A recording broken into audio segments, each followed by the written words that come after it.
अगर आप 3 नंबर के हो जी। तो 30 हम्म। 30 रुपए के 3 लिफाफे जो है ना अपने पास पर्स में डाल लें, जी। और उनके ऊपर आपने सिर्फ 3 लिखना है। अगर आप 3 नंबर के हो हर ना, एनवेलप पे।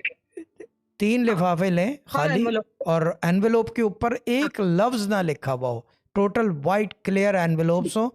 30 रुपए डालें facing towards the G. Envelope, यानी एनवेलोप अगर आपके तरफ जो जहाँ पे एड्रेस लिखते हैं वहाँ पे उसका आपका नोट जी। सीधा जाए।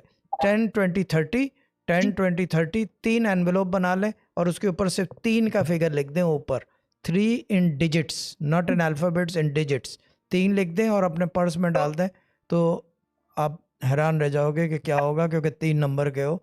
ये कोई वजह है बताने की, क्योंकि थ्री एक टाइम्स मतलब 3 इज 9 एंड 20 25 इज 9।